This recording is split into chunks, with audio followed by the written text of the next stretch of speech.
வணக்கம். நீங்க ஹரியானால எம்பிபிஎஸ் இல்லனா ஆயுஷ் படிப்புகளை பத்தி தெரிஞ்சுக்க ஆர்வமா இருக்கீங்கன்னு நினைக்கிறோம். அதுக்கு எங்க வரவேற்பு. இன்னைக்கு, அதாவது ஜூலை 21, 2025, நம்ம ஹரியானாவோட மருத்துவ கல்வி வாய்ப்புகளை பத்தி ஒரு ஆழமான பார்வை பார்க்க போறோம். முக்கியமா அட்மிஷன் எப்படி நடக்குது, என்னென்ன காலேஜ் இருக்கு, செலவு எவ்வளோ ஆகும், ஸ்டூடெண்ட் லைஃப் எப்படி இருக்கும்னு உங்ககிட்ட இருக்கிற ஆதாரங்களை வச்சு பேசலாம். சரி, முதல்ல எம்பிபிஎஸ் இல்லனா பிடிஎஸ் படிக்கணும்னா ஹரியானால என்ன செய்யணும், யாரும் இந்த அட்மிஷனை நடத்துறாங்க? ஹரியானால எம்பிபிஎஸ் பிடிஎஸ் அட்மிஷனை பாத்துக்கிறது பண்டிட் பகவத் தயாள் சர்மா சுகாதார அறிவியல் பல்கலைக்கழகம் ரோஹ்தக்ல இருக்கு. இவங்க டிஎம்இஆர் ஹரியானா வழியா செயல்படுறாங்க. ஓகே. கண்டிப்பா நீட் யூஜி தேர்வு எழுது பாஸ் பண்ணிருக்கணும், அது அடிப்படை. அப்புறம் ஒரு முக்கியமான விஷயம் என்னன்னா, ஹரியானா ஒரு ஓபன் ஸ்டேட். ஓ, ஓபன் ஸ்டேட்டா? அப்போ தமிழ்நாட்டுல இருந்தோ இல்ல வேற மாநிலத்துல இருந்து கூட அப்ளை பண்ணலாமா? ஆமா, நிச்சயமா. மற்ற மாநில மாணவர்களும் விண்ணப்பிக்கலாம். அப்போ பிரைவேட் காலேஜ்ல சீட் எப்படி பிரிப்பாங்க? ஹரியானா ஸ்டூடெண்ட்ஸ்க்கும் வெளிமாநில ஸ்டூடெண்ட்ஸ்க்கும் ஃபீஸ் மாறுமா? இல்ல, அதுல ஒரு சின்ன ட்விஸ்ட் இருக்கு. பிரைவேட் காலேஜ்ல 50% சீட் ஹரியானா இருப்பிடச் சான்றிதழ் வச்சிருக்கிறவங்களுக்கு, மீதி 50% ஓபன் கோட்டா. அதாவது யார் வேணா அப்ளை பண்ணலாம். ஆனா 2 கேட்டகரிக்குமே ஃபீஸ் ஒண்ணுதான், அதுல வித்தியாசம் இல்ல. சரி சரி. அந்த ப்ராசஸ் எப்படி நடக்கும்? ஆன்லைன்லயா? ஆமா, பெரும்பாலும் ஆன்லைன்ல தான். முதல்ல dmer.haryana.gov.in வெப்சைட்ல ரெஜிஸ்டர் பண்ணணும். அப்புறம் நீட் ஸ்கோர் அடிப்படையில uhsrohitacounseling.comல மெரிட் லிஸ்ட் வரும்.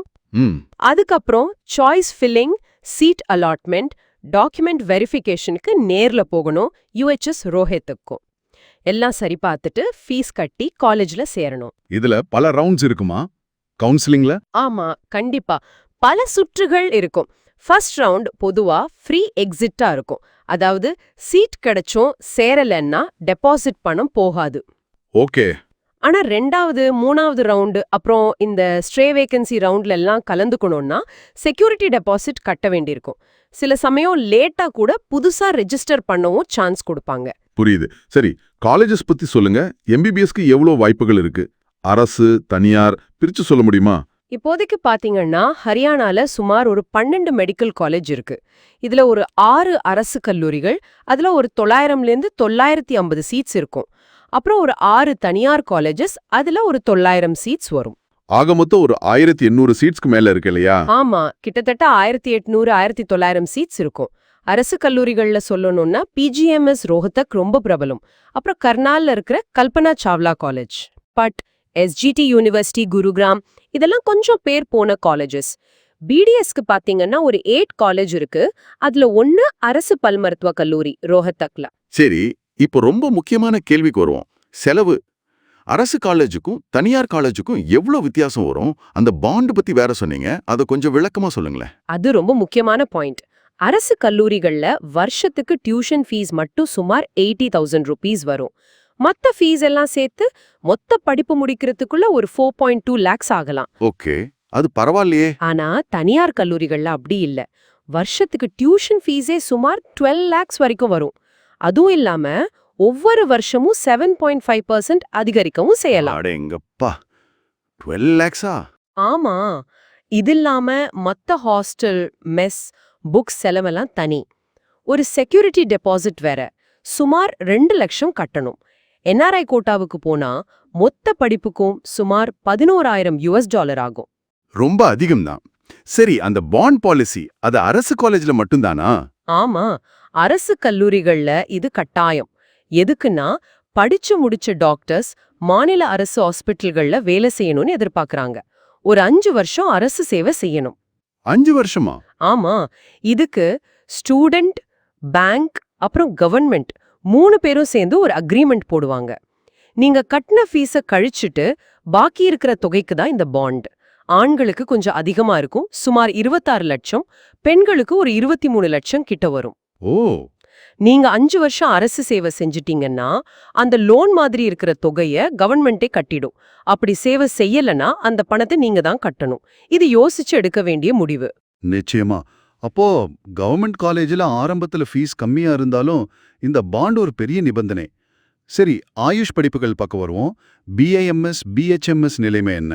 ஆயுஷ் படிப்புகளுக்கு, அதாவது பிஏஎம்எஸ், பிஹெச்எம்எஸ்க்கு மாநில ஒதுக்கீடு 85% சீட்ஸ குருக்ஷேத்ரால இருக்கிற ஸ்ரீகிருஷ்ணா ஆயுஷ் பல்கலைக்கழகம் பாத்துக்கறாங்க. SKAUன்னு சொல்லுவாங்க. சரி. மீதி 15% அகில இந்திய ஒதுக்கீட்ட ACCP பாத்துக்கறாங்க. இதுக்கும் நீட் ஸ்கோர் தான் அடிப்படை. பிஏஎம்எஸ்க்கு பாத்தீங்கன்னா ஒரு 12 காலேஜ் இருக்கலாம். 3 அரசு, 9 தனியார். மொத்தம் ஒரு 350-400 சீட்ஸ். பஞ்ச்குலால இருக்கிற NIA, அதாவது நேஷனல் இன்ஸ்டிடியூட் ஆஃப் ஆயுர்வேதா, ஒரு நல்ல அரசு கல்லூரி. தனியார்ல பாபா மஸ்தனாத் ரோஹக், SGT குருகிராம் இதெல்லாம் சொல்லலாம். BHMS பத்தி? BUMS ஏதாச்சும் இருக்கா? BHMSக்கு அரசு கல்லூரிகள் இல்ல, ஒரே ஒரு தனியார் கல்லூரி தான் இருக்கு. JR கிசான், ரோஹத்ல ஒரு 50 சீட் இருக்கும். இப்போதைக்கு BUMS இல்லனா BNYS படிப்புகளுக்கு ஹரியானால காலேஜ் இருக்கிற மாதிரி தெரியல. அப்போ ஆயுஷ் படிப்புகளோட செலவு எப்படி இருக்கும் பிரைவேட்ல? தனியார் BAMS காலேஜ்ல வருஷத்துக்கு டியூஷன் ஃபீஸ் மட்டும் 2.4 லட்சம் கிட்ட வரலாம். மத்த செலவெல்லாம் சேர்த்தா ஒரு 3-4 லட்சம் கூட ஆகலாம். இது காலேஜுக்கு காலேஜ் மாறும். ஹாஸ்டல் தனி. இப்போ JR கிசான் BHMSக்கு சொன்னேன் இல்லையா, அங்க வருஷத்துக்கு சுமார் 1.77 லட்சம் ஃபீஸ். ஓகே. படிப்பு செலவெல்லாம் பார்த்தாச்சு. மாணவ வாழ்க்கை எப்படி இருக்கும்? கேம்பஸ் வசதிகள், தங்குறதுக்கு இடம்? பொதுவா எல்லா காலேஜ்லயும் லைப்ரரி, ஹாஸ்டல், ஸ்போர்ட்ஸ் வசதி, கேண்டீன் இதெல்லாம் இருக்கும். NC பாணிபட் காலேஜ்ல இந்த வசதிகள்லாம் இருக்குன்னு சொல்றாங்க. ஹாஸ்டல் ஃபீஸ் வருஷத்துக்கு ஒரு 75,000 ரூபாய் வரைக்கும் இருக்கலாம். மெஸ் ஃபீஸ் நீங்க சாப்பிடுறத பொறுத்து தனியா கட்டணும். அப்புறம் இந்த நீட் ரேங்க், கட் ஆஃப் இதெல்லாம் ரொம்ப முக்கியம் இல்லையா? ஆமா, பிளான் பண்றதுக்கு அதெல்லாம் கண்டிப்பா தேவை. அது மாதிரி இருப்பிடச் சான்றிதழ், ஜாதி சான்றிதழ், வருமானச் சான்றிதழ் மாதிரி டாக்குமெண்ட்ஸ் எல்லாம் சரியா வச்சுக்கிறது ரொம்ப ரொம்ப அவசியம். கடைசி நேரத்துல தேட முடியாது.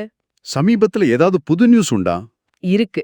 ஹரியானால மெடிக்கல் காலேஜஸ் எண்ணிக்கை அதிகமாயிட்டே வருது. 2023ல கூட 3 புது காலேஜ் வந்திருக்கு. இன்னும் புதுசா வர்றதுக்கும் வாய்ப்பு இருக்கு. இதனால எதிர்காலத்துல சீட் எண்ணிக்கையும் கட் ஆஃப் மார்க்கும் மாறலாம். அதனால அப்டேட்டடா இருக்கணும். ரொம்ப நல்ல தகவல்கள். ஹரியானால மருத்துவம் படிக்க நினைக்கிறவங்களுக்கு இது பயனுள்ளதா இருக்கும்னு நம்புறேன். அப்போ முக்கியமா ஞாபகம் வச்சுக்க வேண்டியது, ஹரியானா ஒரு ஓபன் ஸ்டேட், நீட் கட்டாயம், MBBSக்கும் ஆயுஷ்க்கும் தனித்தனி கவுன்சிலிங், அரசுக்கும் தனியாருக்கும் செலவுல பெரிய வித்தியாசம், முக்கியமா அரசு MBBSக்கு அந்த பாண்ட் பாலிசி. இந்த எல்லா தகவல்களையும் வச்சு உங்களுக்காக ஒரு கேள்வி. ஹரியானா ஒரு ஓபன் ஸ்டேட்டா இருக்கிறது, அங்க அரசு காலேஜ்ல கம்மி ஃபீஸ் ஆனா பாண்டோடவும், பிரைவேட்ல அதிக ஃபீஸோடவும் வாய்ப்புகள் இருக்கிறது. இதெல்லாம் உங்க பட்ஜெட், நீங்க விரும்புற இடம், படிக்க நினைக்கிற கோர்ஸ், இதையெல்லாம் வச்சு பார்க்கும்போது மற்ற மாநிலங்களோட ஒப்பிட்டா உங்க அப்ளிகேஷன் உத்திய, அதாவது உங்க அப்ளிகேஷன் ஸ்ட்ராட்டஜியை எப்படி இது பாதிக்கும்னு நினைக்கிறீங்க? இதை பத்தி கொஞ்சம் யோசிங்க. அடுத்த முறை சந்திப்போம்.